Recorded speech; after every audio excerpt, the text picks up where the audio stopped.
అందరికీ నమస్కారం. ఈరోజు కథ పంతం ప్రేమ పార్ట్ 17.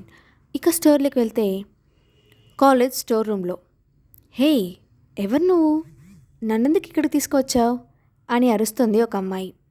నేనెవరు అనేది తర్వాత తీరిగ్గా మాట్లాడుకుందాంలే కానీ ముందు నువ్వు చెప్పు, నేను అడిగే ప్రశ్నకు సమాధానం అని యాటిట్యూడ్ లుక్లో వెటకారాన్ని మిక్స్ చేసి అంది ఎదురుగా మాస్క్ పెట్టుకొని ఉన్న అమ్మాయి. అసలు ఎవరు నువ్వు, నన్నెందుకు ఇక్కడికి ఎందుకు తీసుకొచ్చావు అని అంటున్న ఆమె ముఖాన్ని పట్టుకొని ఆమె ముఖంలోకి చూస్తూ, అచ్చొచ్చో చెప్పానుగా నా గురించి తర్వాత మాట్లాడుకుందామని వెటకారంగా అన్న ఆ అమ్మాయి స్ప్లిట్ సెకండ్లో తన వాయిస్ని గంభీరంగా మార్చేసి, ప్రస్తుతానికైతే భానుని ఎందుకు హర్ట్ చేయాలని అనుకున్నావో అది చెప్పు మేఘన అని అంది. ఆ వాయిస్లోని గంభీరతకు భయపడిన మేఘన, లేదు నేనేం చేయలేదు, అది అనుకోకుండా జరిగింది అని చెప్పింది.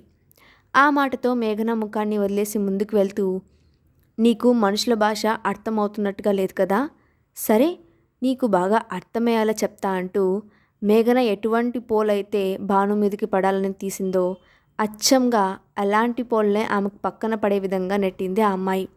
భయంతో వెనుకపోతున్న మేఘన వైపు చూస్తూ, అరే రే, మిస్ అయింది, ఈసారి మిస్ అవ్వనివ్వనులే అంటూ మరొక పోల్ని ముందుకు నెట్టబోయింది ఆ అమ్మాయి. వద్దొద్దు, మాయ చెప్పడం వల్ల చేశాను అని అంది మేఘన. నీ వరకు వచ్చేసరికి భయం వేస్తుందా? ఇంతకుముందు నువ్వు చేసిన పనికి భానుమతికి ఏదైనా జరిగి ఉంటే మీ అందరి పరిస్థితి ఏమై ఉండదో తెలుసా అని గద్దించినట్టుగా అడిగింది ఆమె. సారీ, నేను ఇదంతా ఆలోచించలేదు. కరణ్కి ఆ అమ్మాయి నచ్చలేదు కాబట్టి భానుని హర్ట్ చేస్తే కరణ్ ఇంప్రెస్ అవుతాడని మాయ ఇలా చేయమని చెప్పింది అని అంది మేఘన. మేఘన చెప్పింది విన్న ఆమె మేఘన చెంప మీద గట్టిగా కొట్టింది. ఇలాంటి సిల్లీ మ్యాటర్స్ కోసం ఇటువంటి పనులు చేస్తారా అంటూ మళ్ళీ మేఘన చెంప పగలగొట్టి, ఇంకొక్కసారి నువ్వు లేదా నీ బ్యాచ్ భానుమతిని ఇబ్బంది పెట్టాలని చూస్తే నువ్వు మిస్ అయినా నేను మిస్ అవను అని స్టోర్ రూమ్ నుండి బయటకు వెళ్ళిపోయింది. ఈ మాయ చెప్పింది చేయడం వల్ల నాకు వచ్చే బెనిఫిట్స్ కన్నా చెంపదెబ్బల వల్ల కలిగే బాధ ఎక్కువగా ఉంది. ఇక లైఫ్లో భానుమతికి కనిపించకూడదు అంటూ నెమ్మదిగా బయటికి వెళ్ళిపోయింది మేఘన. క్లాస్ రూమ్లో క్యాంటీన్ నుండి క్లాస్కి వచ్చింది భాను. మాయా కూడా తన బృందాన్ని తీసుకువచ్చింది. భాను వంక గర్వంగా చూస్తూ వెళ్ళి తన ప్లేస్లో కూర్చుంది మాయా. అంతలో హెచ్ఓడి లోపలికి వచ్చాడు. అతను వెనకే వచ్చిన మరో వ్యక్తిని చూపిస్తూ, hi guys, he's Advai, mister Advai, మీకు స్టాటిస్టిక్స్ అనాలిసిస్ చెప్పడానికి వచ్చిన గెస్ట్ ఫ్యాకల్టీ అని చెప్పాడు హెచ్ఓడి. అందరూ అద్వైని చూస్తూ అడ్మైర్ చేస్తూ కళ్ళతోనే అతన్ని తినేస్తున్నారు. క్యాంటీన్కి వెళ్తుండగా తనకు హెల్ప్ చేసింది అతనే అని గుర్తుపట్టిన భాను అద్వై వైపు థ్యాంక్ఫుల్గా చూసింది. స్టోర్ రూమ్ నుండి బయటకు వచ్చిన ఆమె మొబైల్ తీసి ఒక నెంబర్కి డయల్ చేసింది. అటువైపు కాల్ ఆన్సర్ చేయగానే, విక్రమ్ సార్, భానుమతి మేడంను టార్గెట్ చేసింది మిస్ ఏ కార్పొరేషన్ మంజునాథ్ కూతురు మాయా అని చెప్పింది. నేను చూసుకుంటాను అని చెప్పిన విక్రమ్, నైనా బీ కేర్ఫుల్, భానుకి నీ గురించి తెలియకుండా చూసుకో అని చెప్పాడు విక్రమ్. ఓకే సార్ అని చెప్పి కాల్ కట్ చేసి తన గెటప్ చేంజ్ చేసుకొని క్లాస్కి వచ్చింది నైనా. విక్రమ్ తీసుకున్న మరో అడ్మిషన్ నైనా కోసం, కానీ ఆ విషయం భానుకి తెలియనివ్వలేదు. కాలేజ్లో తన కోసం సెక్యూరిటీని అరేంజ్ చేయడానికి భాను ఒప్పుకోదని విక్రమ్ ఇలా అనుమానం రాకుండా నైనాను క్లాస్మేట్గా మార్చేశాడు. ఫస్ట్ రోజు మాయా భానుని ఇబ్బంది పెట్టడానికి ట్రై చేస్తున్నప్పుడు విక్రమ్కి నైనా మెసేజ్ చేయడంతో ఆ సందర్భాన్ని ఉపయోగించుకొని భానుని శరత్ గారి మేనకోడలు అని అందరికీ తెలిసేలా చేశాడు విక్రమ్. లాస్ట్ 2 క్లాసెస్ క్యాన్సిల్ అవ్వడంతో బయటకు వచ్చిన భాను కాస్త దూరంలో ఉన్న బుక్ హౌస్కి వెళ్ళింది. ఫైనాన్స్ అండ్ బిజినెస్కి సంబంధించిన బుక్స్ అక్కడ ఎక్కువగా ఉంటాయి. ఆ బుక్ హౌస్లో హవర్లీ పే చేసి కావలసిన బుక్ తీసుకొని చదువుకోవచ్చు. ఆ బుక్ హౌస్ గురించి వివరాలు చెప్పినప్పుడే తన మెంబర్షిప్ కార్డును భానుకి ఇచ్చాడు విక్రమ్. భాను తనకు అవసరమైన బుక్ తీసుకొని చదవడం మొదలుపెట్టింది. థియరిటికల్గా ఓకే అనిపించిన ప్రాక్టికల్గా ప్రాబ్లం సాల్వ్ అవ్వకపోవడంతో భానుకి అంతకంతకు విసుగు పెరిగిపోతోంది. అప్పుడే తన ముందు ఒక పేపర్ ప్రత్యక్షమైంది. అది పెట్టింది ఎవరైనా చూడగా ఎదురుగా నిలబడి తన వైపే చూస్తూ కనిపించాడు అద్వై. తన ముందు పేపర్ పెట్టిన అద్వై వైపు చూసిన భాను, సార్ మీరిక్కడ అని కాస్త అనుమానంగా అడిగింది. ఐ నీడ్ సమ్ బుక్స్, వాటి కోసం వచ్చాను అని అన్నాడు అద్వై. అతని చేతుల వైపు చూసిన భాను మళ్ళీ అతని ముఖం వైపు చూసింది. అప్పుడే అక్కడికి వచ్చిన ఆ బుక్ హౌస్ మేనేజర్, అద్వై నువ్వు అడిగిన బుక్స్ అంటూ కొన్ని బుక్స్ తీసుకువచ్చి అద్వైకి ఇచ్చాడు. థ్యాంక్ యూ అంటూ ఆ బుక్స్ని తీసుకున్నాడు Advai. It's good to hear that you are back to India. ఇక ఇప్పటికైనా బిజినెస్ను టేక్అవుట్ చేసి మీ నాన్నకి రెస్ట్ ఇస్తావా అని అన్న మేనేజర్ మాటలకు అద్వై చిన్నగా నవ్వుతూ I'm happy like this. Thanks for the books uncle అని చెప్పాడు అద్వై. ఆ టాపిక్ మాట్లాడడం ఇష్టం లేదని అద్వై ఇండైరెక్ట్గా చెప్తున్నాడని అర్థం చేసుకున్న ఆ మేనేజర్ అద్వై వైపు చూసి నవ్వి అక్కడి నుండి వెళ్ళిపోయాడు. ఇవేవి పట్టించుకోకుండా బయట ప్రపంచంతో పని లేనట్టుగా తన ముందు ఉన్న ప్రాబ్లంను సాల్వ్ చేసే పనిలో ఉంది భాను. భాను అలా కాన్సన్ట్రేషన్గా ప్రాబ్లం సాల్వ్ చేయడానికి ట్రై చేస్తుండడం చూసిన అద్వై తన చేతిలోని బుక్స్ను టేబుల్ మీద పెట్టి భానుకి పక్కన ఉన్న చైర్లో కూర్చున్నాడు. భాను స్టక్ అయిన దగ్గర నుండి స్టెప్ బై స్టెప్ ఎక్స్ప్లెయిన్ చేస్తూ ప్రాబ్లం సాల్వ్ చేయడానికి హెల్ప్ చేశాడు అద్వై. చాలాసేపటి నుండి తిప్పలు పడిన ప్రాబ్లం సాల్వ్ అయ్యేసరికి అద్వై వైపు చూసి నవ్వుతూ థ్యాంక్ యూ ప్రొఫెసర్ అని అంది భాను. అద్వై భాను వైపు చూస్తూ మనం ఇప్పుడు కాలేజ్లో లేము, నన్ను ప్రొఫెసర్ అని పిలవడానికి అని అన్నాడు. భాను కాదు అన్నట్టుగా తల ఊపుతూ అఫ్కోర్స్ పిలవాలి, ఎందుకంటే మీరు మా ప్రొఫెసర్ కాబట్టి మీకు ఇవ్వాల్సిన గౌరవం ఇచ్చి తీరాలి అని అంది. అద్వై ఏదో మాట్లాడబోయాడు కానీ భాను మాట్లాడుతూ నేను మీ స్టూడెంట్ని కాబట్టేగా నాకు మీరు హెల్ప్ చేశారు, మనం ఎక్కడున్నా మీరు ప్రొఫెసర్ అని నేను మీకు స్టూడెంట్ని అని చెప్పింది భాను. ప్రొఫెసర్ అని తనలో తానే అనుకొని ఏమీ మాట్లాడకుండా మౌనంగా తల ఊపాడు అద్వై. అంతలో సుమన కాల్ చేయడంతో కాల్ ఆన్సర్ చేసిన భాను వస్తున్నా అని చెప్పి పేమెంట్ చేసేసి అక్కడి నుండి వెళ్ళిపోయింది. భాను వెళ్ళిన వైపే చూస్తూ యు ఆర్ డిఫరెంట్ అని అనుకున్నాడు అద్వై. బయటకు వచ్చిన భాను సుమన కోసం చూస్తూ నెమ్మదిగా నడుస్తూ వెళ్తుంది. కాస్త దూరంలో రోడ్ పక్కన పెట్టి ఉన్న షాప్స్లో ఒక చోట ఒక చిన్న పిల్లవాడు వాళ్ళ అమ్మ చేయి పట్టుకొని ఏడుస్తూ బ్రతిమలాడుతూ ఉన్నాడు. అది చూసిన భాను వాళ్ళ వైపు నడిచింది.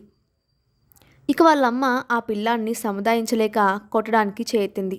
వెంటనే ఆ పిల్లాడి చేయి పట్టుకొని లాగి తన వెనుకకు దాచేసింది భాను. వాళ్ళ అమ్మ వైపు అసహనంగా చూస్తూ చిన్నపిల్లాన్ని ఎందుకు కొడుతున్నా అని అడిగింది భాను. ఆమె మౌనంగా చూస్తోంది కానీ ఏమీ మాట్లాడడం లేదు. భాను ఆ చిన్నపిల్లాడి ముందు కూర్చొని నీ పేరేంటి అని అడిగింది. గణేష్ అని చెప్పాడు ఆ పిల్లాడు. గుడ్ నేమ్, ఇప్పుడు చెప్పు ఎందుకు ఏడుస్తున్నావు అని అడిగింది. కానీ ఆ పిల్లవాడు ఏమీ మాట్లాడకుండా వాళ్ళ అమ్మ వైపు చూస్తున్నాడు.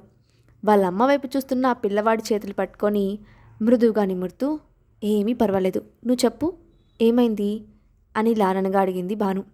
భాను మాటల్లోని ప్రేమకు ఆ పిల్లవాడు భయాన్ని వదిలేసి అక్క అది అమ్మ నన్ను స్కూల్కి వెళ్ళవద్దంటోంది, నా ఫ్రెండ్స్ అందరూ స్కూల్కి వెళ్తున్నారు, నేను వెళ్తా అంటే అమ్మ తిడుతుంది అని అన్నాడు. స్కూల్కి వెళ్తానంటే తిడుతుందా, అదేంటి అని అంది భాను. అది అంటూ వాళ్ళమ్మ వైపు చూస్తున్నాడు ఆ బాబు. వాళ్ళమ్మ చెప్పొద్దు అన్నట్టుగా తల అడ్డంగా తిప్పింది. వెంటనే ఏమీ మాట్లాడకుండా తల దించుకొని నిలబడ్డాడు ఆ చిన్నబాబు. ఆ పిల్లవాడి గడ్డం పట్టుకొని గణేష్ నువ్వు చెప్పు అని అంది భాను. అమ్మ దగ్గర డబ్బులు లేవంట, అందుకే నన్ను స్కూల్కి వద్దు అంటుంది అని అన్నాడు గణేష్.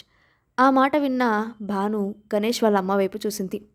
ఆమె కంటి నిండా నిండి ఉన్న నీరు ఏ క్షణంలో అయినా కళ్ళను దాటి బయటకు రావడానికి దారులు వెతుకుతోంది.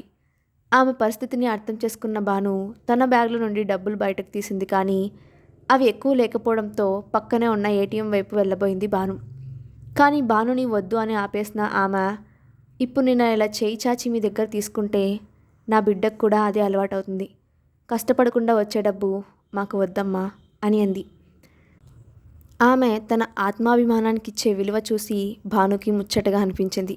కానీ వాళ్ళకి ఏదో విధంగా సహాయం చేయాలనుకున్న భాను వాళ్ళు అమ్ముతున్న బొమ్మల వైపు చూసింది. అవి చెక్కతో చేసినవి, చాలా ముద్దుగా ఉండటంతో భానుకి వాటిని కొంటే అని అనుకుంది. కానీ దానివల్ల పెద్దగా లాభం ఉండదు, అది కూడా తాత్కాలికమే అని అనుకొని వాళ్ళ ప్రాబ్లమ్స్కి పర్మనెంట్ సొల్యూషన్ వెతకాలని అనుకుంది. మీరు ఈ బొమ్మలు ఎక్కడి నుండి తీసుకుంటారు అని అడిగింది భాను. ఇవి అమ్మా నాన్న నేను అక్క చేస్తాం అని అన్నాడు గణేష్. నువ్వు కూడా బొమ్మలు చేస్తావా అని అడిగింది భాను.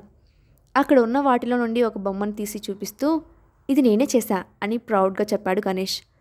వావ్ వెరీ గుడ్ అని అన్న భాను మనం మీరు బొమ్మలు చేసే చోటుకి వెళ్దామా అని అడిగింది భాను. ఎందుకమ్మా అని అడిగిన ఆమెతో చెప్తాగా నాతో పాటు రండి అని సుమనకు కాల్ చేసింది భాను. ఎక్కడున్నావు, నేను బుక్ హౌస్ దగ్గరికి వచ్చాను అని చెప్తున్న సుమనతో తను ఉన్న ప్లేస్ గురించి చెప్పింది భాను. అటువైపు చూసిన సుమనకు భాను కనిపించడంతో భాను దగ్గరకు వచ్చింది సుమన. సుమనకు అంతా వివరించిన భాను, నేను వాళ్ళతో వెళ్తాను, నువ్వు సారథితో పాటు వెళ్ళు అని అంది. భానుని ఒంటరిగా పంపించడం ఇష్టం లేక నేను కూడా వస్తాను అని అంది సుమన. భాను వద్దు అని చెప్తున్నా సుమన వినకపోవడంతో అక్కడ నుండి వాళ్ళిద్దరిని తీసుకొని వాళ్ళు ఉండే చోటుకి వెళ్ళారు భాను సుమన. సిటీకి దగ్గరలోనే ఉన్న చిన్న పల్లెటూరు అది. ఆ ఊరికి ఎంటర్ అవ్వగానే తన మొబైల్ బయటకు తీసి లైవ్ స్ట్రీమింగ్ మొదలుపెట్టింది భాను. భాను చేస్తుంది అంతా అయోమయంగా చూస్తూ ఉంది సుమన. భాను గణేష్ వాళ్ళు తయారు చేస్తున్న బొమ్మలు, వాటి వివరణ, ఒకప్పుడు వాటికున్న విలువ, వాటిపై ఆధారపడిన వారు ఫేస్ చేస్తున్న ఇబ్బందులు, ఇలా అన్ని విషయాలను తన లైవ్ స్ట్రీమింగ్లో ఎక్స్ప్లెయిన్ చేసింది.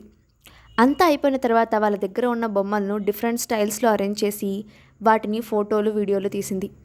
అదే సమయంలో అక్కడికి 2 కార్లు వచ్చి ఆగాయి. ఆ కార్ల వంక చూస్తూ ఉండిపోయారు అక్కడున్నవారు. అంతలో ఆ కారు నుండి విక్రమ్ ఇంకా సారథి దిగారు. వాళ్ళిద్దరూ అక్కడికి రావడంతో సుమన వైపు చూసింది భాను. మనల్ని పిక్ చేసుకోవడానికి వచ్చిన సారథికి మనం కాలేజ్ దగ్గర కనిపించకపోవడంతో నాకు కాల్ చేశాడు. అప్పుడు మనం ఇక్కడికి వచ్చినట్టుగా చెప్పాను అని అంది సుమన. గణేష్ దగ్గర నుండి కొన్ని బొమ్మలు తీసుకొని వాటికి డబ్బులిచ్చి నేను రేపు మళ్ళీ వస్తానని చెప్పి విక్రమ్ కార్ ఎక్కి కూర్చుంది భాను. సుమన సారథి కార్ ఎక్కింది.